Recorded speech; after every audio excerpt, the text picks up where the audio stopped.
Le manoir Whitmore dressait ses murs de pierre grise comme une forteresse contre le monde extérieur. À l'intérieur, le silence était presque palpable, troublé seulement par le bourdonnement sourd du vieux système de chauffage qui peinait à réchauffer les vastes pièces.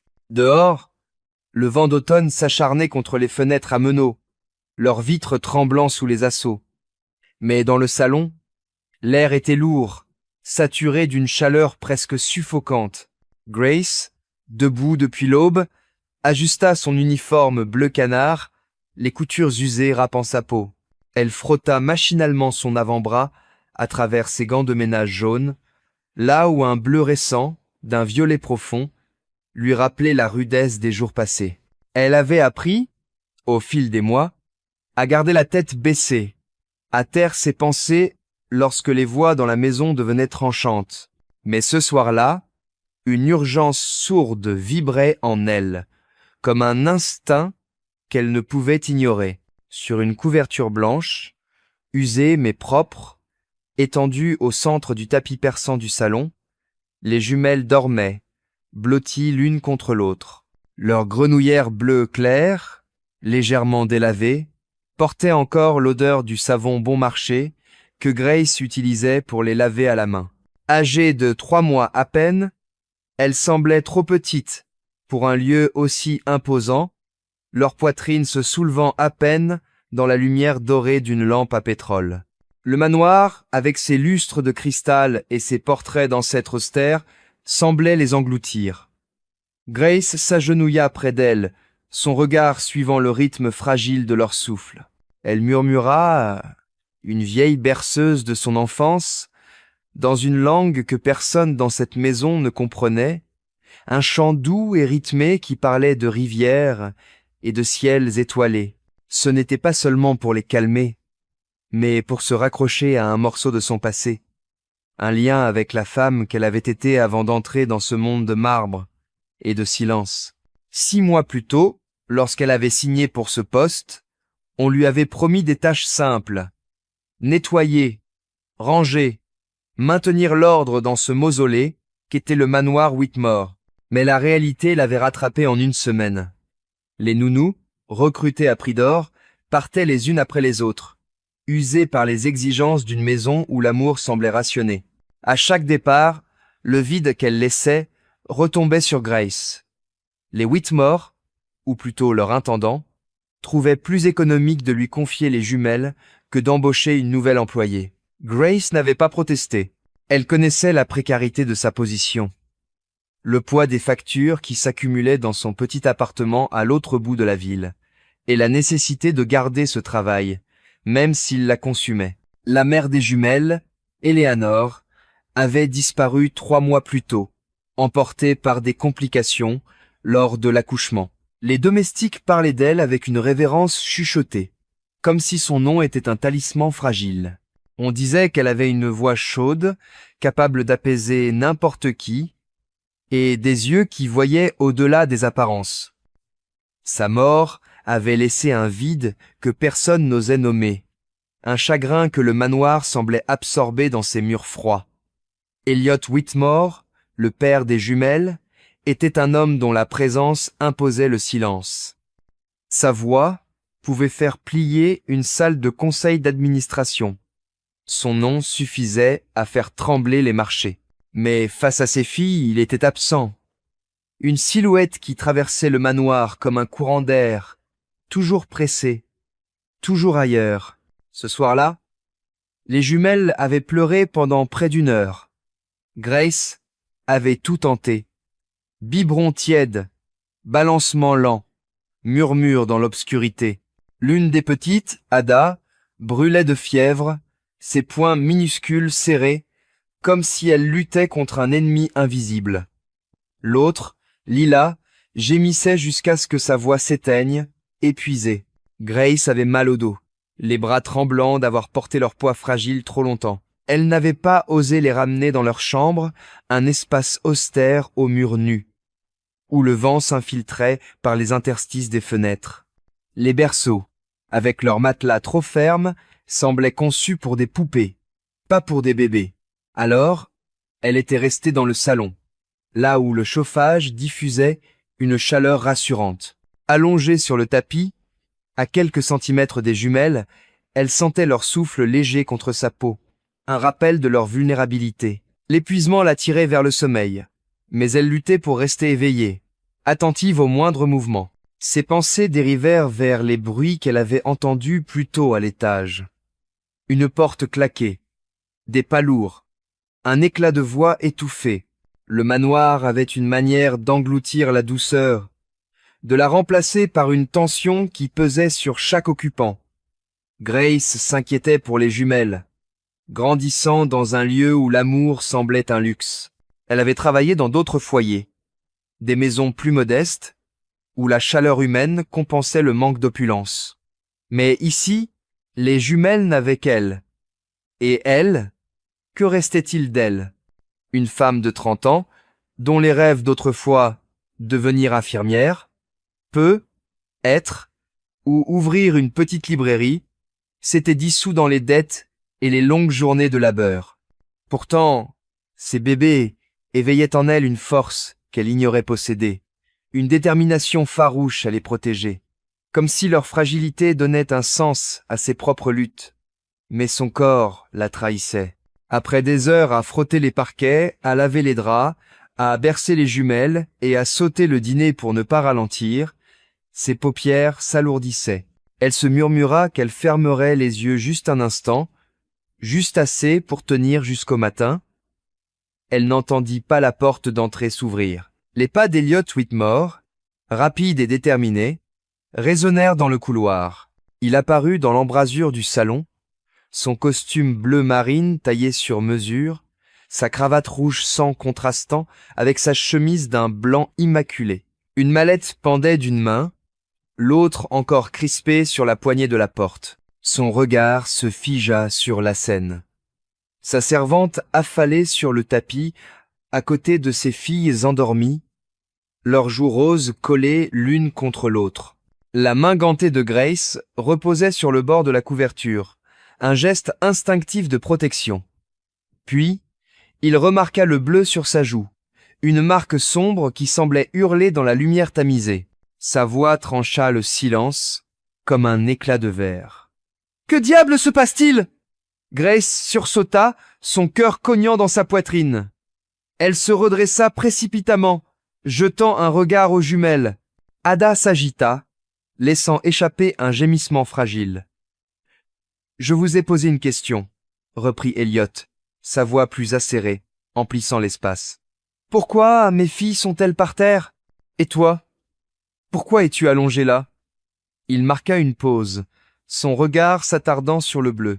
« Et qu'est-il arrivé à ton visage ?» Grace ouvrit la bouche, mais les mots s'en mêlèrent. « Elle pleurait, » articula-t-elle enfin, la voix tremblante. « Personne n'est venu. Elles avaient besoin de quelqu'un. » Il l'interrompit, les sourcils froncés. « Une nounou est payée pour ça. »« Non, » répondit Grace, plus ferme, ses yeux plantés dans les siens malgré la peur qui lui nouait l'estomac. « Il n'y a plus de nounou. Il n'y a que moi. » Une ombre passa sur le visage d'Elliot, mais son ton resta glacial. « Dans mon bureau. Maintenant. » Grace baissa les yeux vers les jumelles, la poitrine serrée. Elle se leva lentement, les genoux douloureux après des heures sur le tapis, prenant soin de ne pas troubler leur sommeil. Dans le bureau, la porte claqua derrière eux. Une lampe à pétrole jetait une lueur orangée sur les boiseries sombres, accentuant les rides de suspicion qui creusaient le visage d'Elliot. Il posa sa mallette avec un bruit sourd. « Explique-toi. » Grace prit une profonde inspiration, ses mains tremblantes serrées l'une contre l'autre. Les jumelles n'ont pas été correctement prises en charge depuis des semaines. La dernière nounou est partie, et personne ne l'a remplacée. Je fais le ménage, je cuisine, je m'occupe d'elle parce que personne d'autre ne le fait. Ce soir, Ada avait de la fièvre. La chambre d'enfant est trop froide, les berceaux trop durs. Je les ai gardés ici, où il fait chaud. La mâchoire d'Elliot se crispa. Ça n'explique pas pourquoi tu étais allongé par terre. Elle soutint son regard, malgré le tremblement dans sa poitrine. Parce que j'étais épuisé. J'ai travaillé depuis l'aube sans m'arrêter, sans manger. Elles avaient enfin cessé de pleurer, et elle déglutit, ravalant la boule dans sa gorge. Je ne voulais pas m'endormir, mais je le referais si c'était pour qu'elle se sente en sécurité.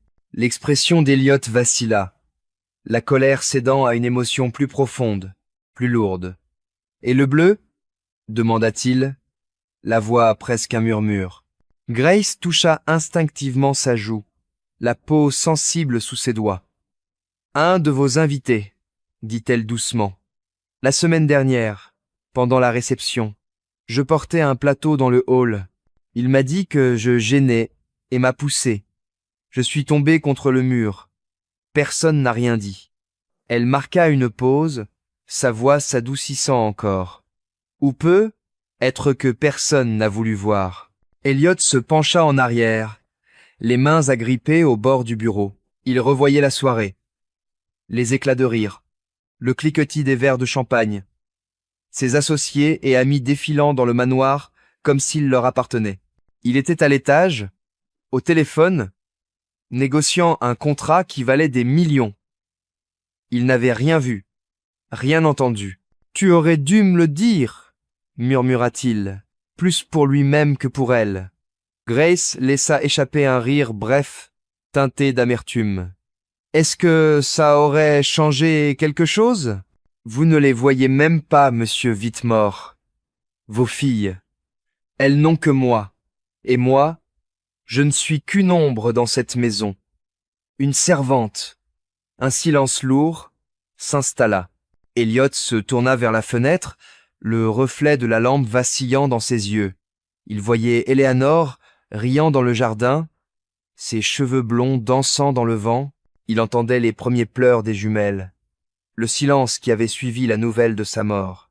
Depuis, il s'était noyé dans le travail, fuyant le vide qu'elle avait laissé. « Reste ici, » dit-il enfin, quittant le bureau d'un pas brusque. Grace resta immobile, le cœur battant. Quelques instants plus tard, elle entendit ses pas revenir.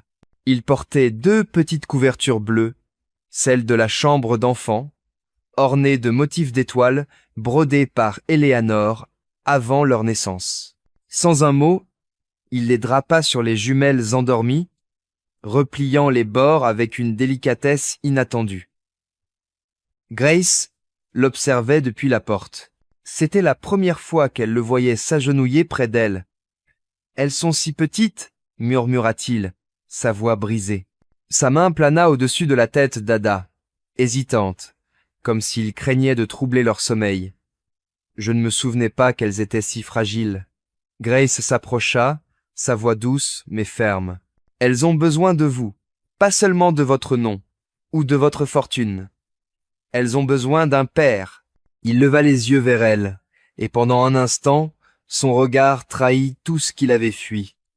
La douleur, la culpabilité, le poids d'une vie qu'il n'avait pas su affronter. « J'ai été un lâche, » admit-il. « J'ai cru que m'enterrer dans le travail effacerait la perte. Mais je les ai laissés seuls. Et toi ?» Il marqua une pause, cherchant ses mots. « Tu as fait ce que je n'ai pas su faire. » Il se releva, son ton plus résolu. « Les choses vont changer. Tu ne nettoieras plus un seul sol dans cette maison, sauf si tu le veux. Tu seras leur nourrice officielle, avec un salaire à la hauteur. Et cet homme qui t'a touché ?» Ses yeux s'assombrirent. « Il ne franchira plus jamais cette porte. » Grace sentit une chaleur inattendue monter dans sa poitrine. « Pourquoi ?» demanda-t-elle, presque un murmure. « Parce que tu as protégé mes filles quand j'en étais incapable, » répondit-il, la voix ferme. « Et je ne compte plus les décevoir. Ni toi. » Les semaines qui suivirent transformèrent le manoir. Elliot rentrait plus tôt, s'asseyait à la table du petit déjeuner avec un livre d'histoire, lisant à Ada et Lila d'une voix encore maladroite, mais sincère. Grace, libérée des tâches ménagères, passait ses journées à veiller sur les jumelles, leur chantant des berceuses, leur apprenant à saisir ses doigts. Le manoir, jadis un tombeau de silence, résonnaient désormais de rires d'enfants et de conversations murmurées. Les domestiques, d'abord méfiants, commencèrent à sourire, à échanger des regards complices. Le manoir Whitmore n'était plus une coquille vide, il devenait un foyer. Un après-midi pluvieux, Grace était assise sur le canapé du salon, Ada blottie contre son épaule, Lila endormie dans ses bras. La pluie tambourinait contre les fenêtres, mais l'intérieur était chaud, vivant. Elliot rentra, sa veste de costume trempée, un sourire inhabituel éclairant son visage.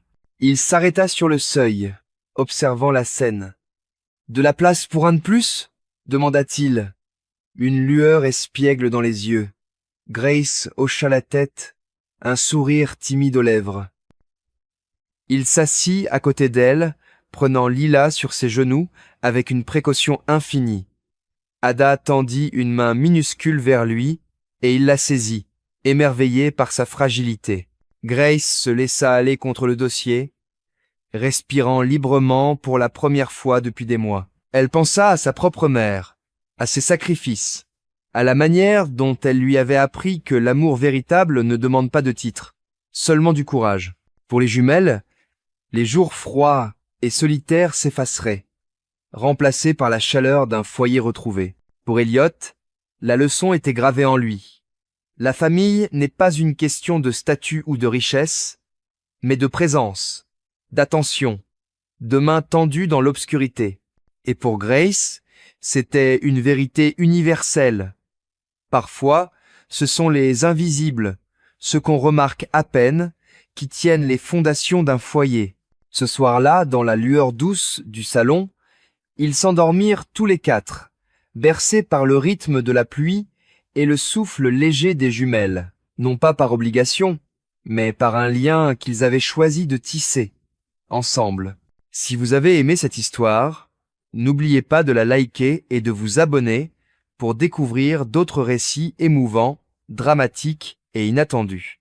Et dites-nous dans les commentaires d'où vous nous regardez.